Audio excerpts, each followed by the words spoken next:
Hey, it's Sean. This is Cece Lesnick's full interview on Morally Sound. You can also listen to her episode on the Morally Sound playlist. If you'd like to hear more, stay updated with the Pingry Honor Board Facebook page. Enjoy!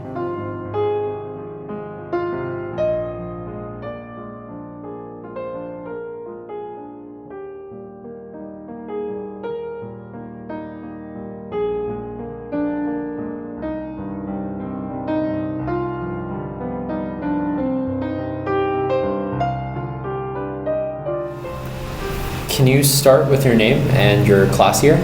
Cece Lesnick, class of 2017. So when did you come to Pingry? I came to Pingry sophomore year, a week into the school year. Okay. And so you're obviously in a very different position. What was the transition like coming from your middle school, then the high school, to here at Pingry? My transition was very different than I think a lot of people. That would have been my fifth school when I started Pingry. So the transition I came from was I had been at a boarding school from tennis. I'd already been at it for a month my sophomore year, and I transitioned from there to Pingry because I left the academy not okay with the fact that learning was not important and really wanted to find a place where learning was not just wanted by the teachers, but by the students as well. So how's the transition, I guess, for student life and also kind of getting a grasp of what Pingry is? I think it's a very tight-knit community just because everybody does know each other. The Pingry life is definitely competitive. Sorry.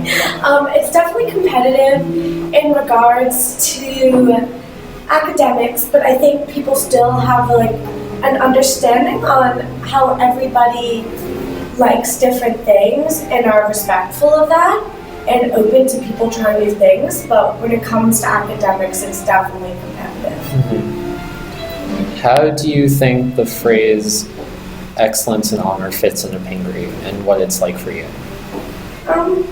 I think it can fit in many ways depending on how you interpret it. So excellence, I think everybody excels in something even if they don't think they do. If it's not a sport, it may be an art or even the way they interact with people. I haven't met anybody in Pingry that's not a special person, you could say. And honor, I really, really have appreciated the honor code at Pingry. Probably just because it's so different than all the other schools I've been to, where if you've been at Pingry your whole life, you may not realize how important an honor code is. Just the amount of trust that is given to the students is so unlike any other place I've been that I think it's just incredible. So I see it as something really important. Mm-hmm. So how has your opinion on the honor code changed over the years? I know you've only been here for, 3 now. Any thoughts or observations? So, I think pretty much it stayed the same. For me, the honor code, I think mostly applies to 2 things. One, with being able to leave your things everywhere, which may seem chaotic to people visiting or not that important, but I'm a very forgettable person, so I left my computer here over the weekend and came back and it was in the exact same place. If not, it was in the upper school office. So I see that as something on code that's never going to change, or hopefully doesn't. And then another thing is teachers being able to leave the class during tests or essays, and that hasn't changed the time I've been here. I think student-wise, I don't know. I've never seen anybody cheat during a test or exam or anything. I think as I've gotten older, I've seen more people have friends do homework for them. Probably being the worst thing I've seen, but I think besides that, it hasn't really changed over the 3 years. Mm-hmm. So what was it like back in your old high school? Or I guess also in your middle school, without the honor code? And how did students treat each other different? Did students treat each other differently, or did student-teacher relationships, were they different? Kids were very disrespectful.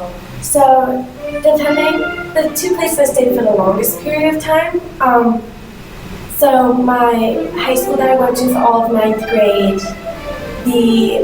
lots of kids cheated. It was not very apparent though, and then there's a wide variety of kids. So a lot of kids definitely stole stuff. People didn't respect each other, and I never really felt like I could even trust my friends. There was just always something that made you think that like something was gonna happen, like definitely more paranoid. Mm-hmm. And then the school I went to in Florida that was for tennis, kids like openly cheated. A thing that's not really like, I guess you could think of like honor code wise, but it's like kids didn't care. So I think with the honor code and with Pingry, you get students that really care about what they do, where at these other places I've been, kids don't care, which makes the whole entire environment, like, if you do care about something, you're disrespected because of it, not, like, admired. How do you think Pingry would have been different if we didn't have an honor code? I think because of the competitive nature of the school, it would be less collaboration and definitely very, like, it's already competitive, but that's because of the students are also, like, the students excel a lot, but it would just turn into, like, me doing better than you. Mm-hmm. So let's kind of move a little off the honor code. And so I believe the past 2 years you've won sportsmanship awards for tennis. Can you talk a little bit about that? Yeah, so sportsmanship for me was never my top priority. Before I came to Pingry, up and through ninth grade, it was always something I had a lot of trouble with, mostly through pressure. So my parents always put a lot of pressure on me, my coaches. I put a lot of pressure on myself to do well, and if I wasn't doing well, I was a terrible sport. I was mean to the people I was playing, I was mean to myself, and my parents would have to make me quit for a week so that I could like realize what I was doing, but it never changed just because there was continuous pressure. And then I got injured and I couldn't play tennis for a year. And once I came back, I was so appreciative for what I was able to do and being able to play tennis, and I'm fortunate. That's when it started to change. I still did not have great sportsmanship. And honestly, if I started winning these sportsmanship awards when I came to Pingry, because I felt like when I first moved here, I was the only one that didn't have good sportsmanship. And playing for Pingry, anytime I told someone I went to Pingry or I'm on the Pingry tennis team, they're like, wow, what an incredible school. Like, and it just made me realize I want to, when people see me play, I want them to be like, oh wow, she goes to Pingry, like that's an incredible school, look at the sportsmanship. Like, and then from there on out, it turned into tennis for me the most important thing. It was more important than winning. So at high school nationals, I lost every single match I played in. It was my biggest tournament of the year. I just got crushed. But I was so happy in the court. The sportsmanship was the best I've had. And when I got honored with that for me was a huge deal, because you could only play that if you played on your high school team and you wear all your high school clothing. So when they announced that I won it to everybody in the tournament, which represented the whole country, they announced what school I went to. So it was like, I was wearing a Pingry t-shirt, I won the sportsmanship award, and it was just like, I was so excited for Pingry to know that like I was representing them, that from there on out, it was just like, I just wanted to treat my opponents with respect. I wanted to like never make a bad line call, rather lose points if I wasn't sure, make my opponents feel like they could enjoy the game, not just me, Mm-hmm. and really just like represent Pingry. Are there specific people that you want to thank or talk about that have helped you specifically with sportsmanship and your path in tennis? Yeah, so I think it's hard. Like, of course, I always want to thank my parents because they did absolutely everything for me with tennis, like all the time and money they put into it. But talking to them now, we all have realized that what they did was put way too much pressure on me. Mm-hmm. And I think once they stopped doing that, they helped definitely a lot. But I think the most had to do with one of my coaches from Florida, who was like a dad to me. He's coming to our graduation, and he his whole thing was he wanted to be a tennis coach to make people better people rather than better players. So he was the only coach I had that was more about making me a better person through tennis than a better tennis player. And I definitely learned a lot from him. And the other one being, who's now my best friend, she's from Rhode Island, and we played each other in the finals of a really big tournament that counted towards nationals. And I had terrible sportsmanship, and we were playing against each other, and it almost ruined our friendship. And the way that she forgave me and then helped me to be better, I think made me realize like I could lose friends because of this. So she definitely helped me a lot and was really mature about it, and I appreciated that. Where do you want to see, I guess, your sportsmanship and your personal conduct going through with graduation leading up and then going into your college life, and then also on the courts in college? I hope that it carries on throughout my whole life. Definitely playing college tennis, I want to start off in this mindset rather than learning it. Like I would love to start off being a role model coming into the team. It's something that I think with better sportsmanship, it's like a more approachable person. Mm-hmm. So I hope that it helps me be more approachable just because I love talking to everybody. I love being friends with people I never thought I'd be friends with, and I hope it just makes it, not just in tennis, but just in life, easier to approach. And like, I love talking to people and helping them, and by being like supportive or sportsmanship in tennis, being able to have people approach me because of it. What are some of the big takeaways that you're going to have from Pingry as you enter college? I think probably just more about what I've learned for myself from the Pingry community. I think Pingry, I don't know how, but it gets people to think about who they really are. So I think everyone has a very very self-aware, which you don't see in a lot of places. So I think I'm gonna be able to realize like what I like to do, who I am, the people I'm friends with, relationships I have with teachers, or just how I treat my parents. I think from Pingry, I just know how I need to like approach life in a better way. Are there other challenges or, I guess, moments where you've doubted your identity that you during your time at Pingry, besides sportsmanship and personal conduct? Yeah, definitely. Throughout junior year, I had a really hard time at Pingry. I think just sometimes if you get overwhelmed with what's going on around you, it made me feel very incompetent. So a lot of my friends are smarter than me. And a lot of people are good at sports. I came, before I was the only one who played as much tennis as someone else did another sport, and then I got very overwhelmed.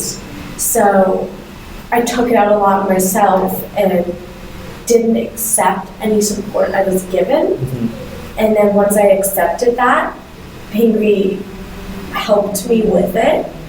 But I think a problem was that it can be very overwhelming when there's a lot of high achieving people in one place and things start to not go your way. Mm-hmm. What were some of the ways that you dealt with the pressure And what are some things that you might recommend to people who are listening? So there was like a couple things. I mean, I learned like coping things, so stupid things like learning how to crochet. Like that helped me deal with pressure and stress because everyone needs to take sometimes just a day, an hour to themselves.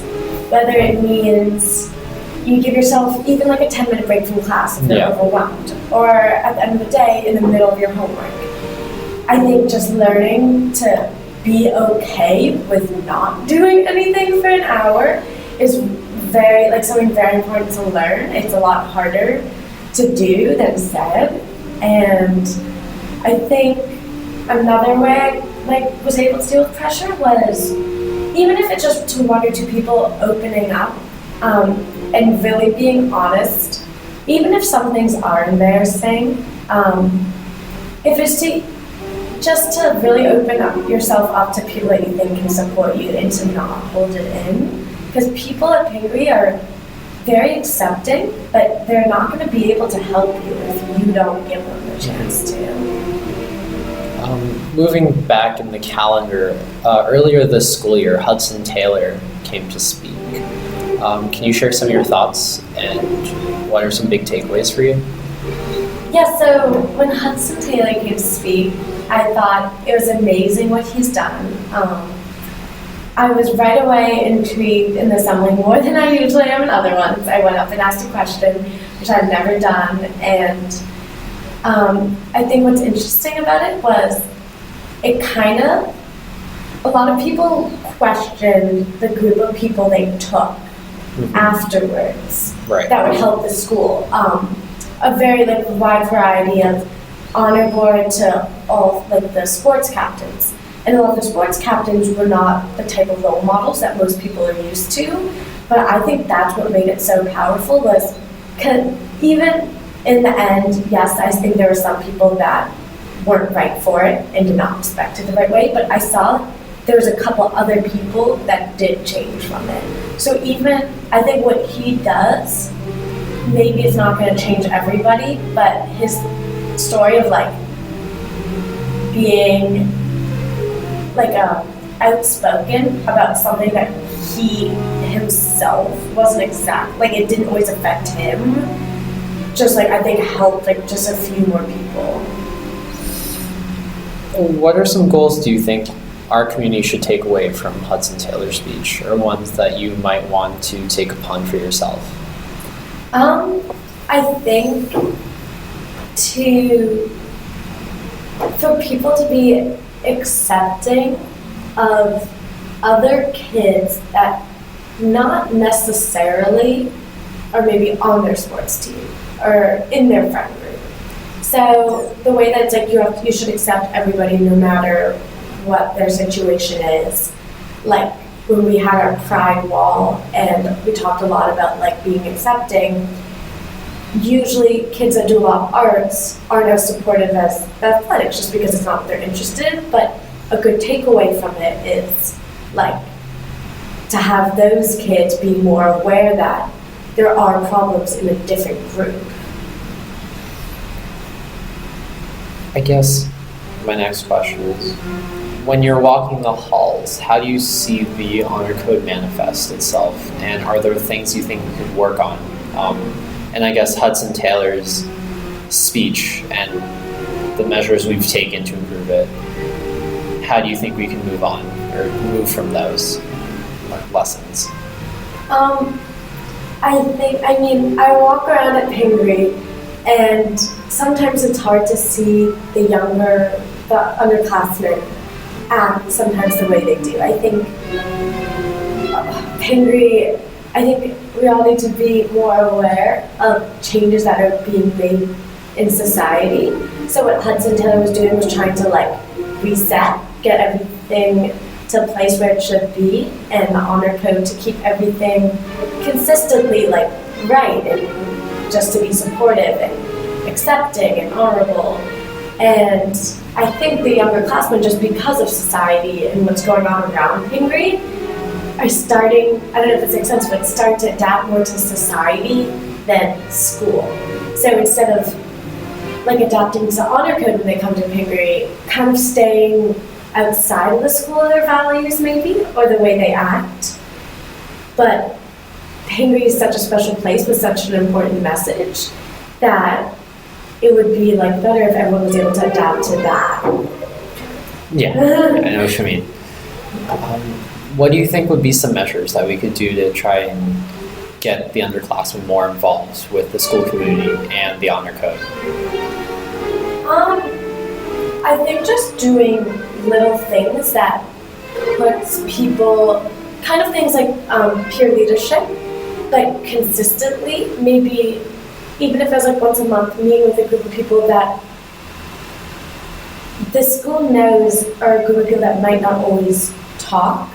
That way people are more accepting and open to other people through like a scheduled thing that something that everyone would like to do. Whether it's a breakfast once a week that a small group of kids get to talk, and maybe it doesn't have to be a senior, but someone to overlook it, that help kids open up to people that they wouldn't before and to just be more accepting. Do you think that there's things the honor code doesn't do as well as other things? I know that's a little confusing, but do you also see that there's things the honor code can do for the community and things that it just doesn't? Yeah, I think probably most people when they think of the honor code think about cheating and not stealing and kind of just like the basic respectful things. I think sometimes it strays away from maybe what you do outside the school. So you don't cheat and you don't steal in school, but outside the school, if you're disrespectful to people, or if you're mean, or if you're doing things you shouldn't, the honor code, it sometimes for people it doesn't linger outside the school. Yeah. So, and that's hard to do when it feels different. Do you think that there's ways to get students more involved or potentially to buy in more to the honor code, so to speak, if those are the right ways to approach it? I think it's definitely hard when there's always going to be kids that will not understand or want to do things the honor code shows. Maybe just even having families, for example, be more aware of what the honor code actually means, not that it just has to do with not cheating or stealing. Because then, if they see their kid acting in a certain way, they don't have to say something, but just a better way of understanding that it's not okay. And that, they'll have a conversation and be that's not the honor code. But just a better awareness for people, that way it's not reciprocated in a way that would make people think it's okay. Mm-hmm. You've mentioned family a bit in our interview. How has your family grown or changed as a result of you coming to Pingry and the values you've learned from here? My parents have changed a ton. So what most people would probably think the opposite way my parents have done. So my whole life, my parents were you're going to Cornell. From before I could even remember, I was going to Cornell. And then once I came to Pingry, even though more kids excelled and did better and got into better colleges than maybe places I've been before, my parents saw that it was not the right fit for me because of the fact that more people were going to schools like that, and that I needed to be in a better place. So I'm so appreciative that my parents were able to change who they were in regards to me. So the way my parents support me now, it's not we're going to provide you with these opportunities so that you can excel at tennis in school. It's we're going to provide you with support so that you can be a better person. You can learn you can know the best way you need to learn and study. And the fact that it's something as simple as the fact that they let me play squash this year.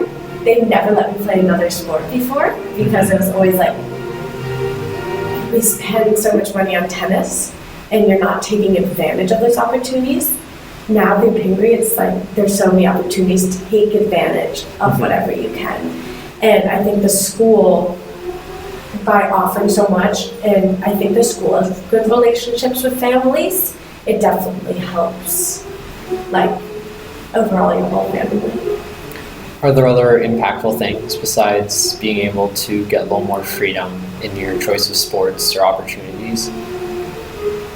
With my parents? Yeah, with your parents. They don't hover over me anymore when I'm studying. They, before it was like, you doing your homework, like, why are you watching TV? Yeah. It's all done. Are you going in to meet this teacher? Like, I think they know that if I'm not doing what I need to do, Pingry will address it. My teachers will come out and be like, what can we do? Like, when do you need to meet? Or our advisor, this front house, would say, like, if something's going wrong and I get an alert notice or something, it's like, how can we set up a better way for you to do? Instead of, like, my parents being the ones worrying, which I think definitely helps, because now they can just help on supporting me, not as much on, like, controlling. So I'm actually just about done with my questions. Are there any stories or other things you want to tell people who might be listening to this? It can be on anything. Okay, I probably have a couple stories. This is, like, very on the code, very similar to what you've probably heard, but something I'll never forget is I had a tennis tournament and I was away for a week and I was so stressed about work I was missing. And I went to see Mr. Schultz because we had an in-class essay I missed. And I was like, when can I come? I don't know if I have enough time that, like, I can fit it in the timed area. And he just handed me the question and was like, just time yourself when you get home tonight, bring it back tomorrow. And I was just like, oh my God, he's just, like, handing me this in-class essay, like, not knowing if I would actually correctly time it. And I was so amazed by that, like, it was the first thing I did when I got home. Like, sorry, Mr. Schultz, but, like, I did not like the book. Like, I just was very excited by the fact that I was, like, trusted so much. I went to my room, like, closed the door, set my timer, and just, like, did it. And I don't know why, but I just always think of that because I was just, like, so shocked that not only is Pingry, like, trying to show up that they have an honor code, but it's, like, really, really just, like, so in place. Other Pingry things, I love that we have, this is random, but, like, deans and our headmaster. So instead of, like, your normal, like, principal, who you kind of go to if you're in trouble. Yeah. Like, Dean Ross, some people might not like him because they got him in trouble, and he's definitely gotten me in trouble, but I don't know, I just, like, love talking to Dean Ross and his strategy, and, like, I love talking to our headmaster. I just think it's so cool to have these type of people that it just makes it seem so, like, official, and they're all people that you look up to, that even if something goes wrong, I still respect them so much. Yeah. That it's like, I'm not mad at them for getting in trouble, I just respect them more because it's handled right. All right. Do you have any parting advice for underclassmen who might be listening, or just as a general thing?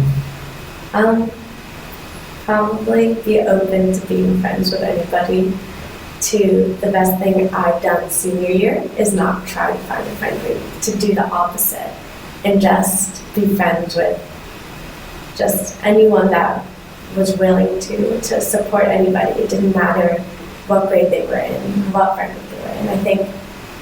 I hope that underclassmen are able to branch out of, you could say, social norms and, like, their party group or their friend group, just to really be able to embrace other people. All right. Well, Cece, thank you so much. Thanks, Sean. Cece Lesnick, Pingry class of 2017, Lafayette class of 2021. Cece, thank you again so much.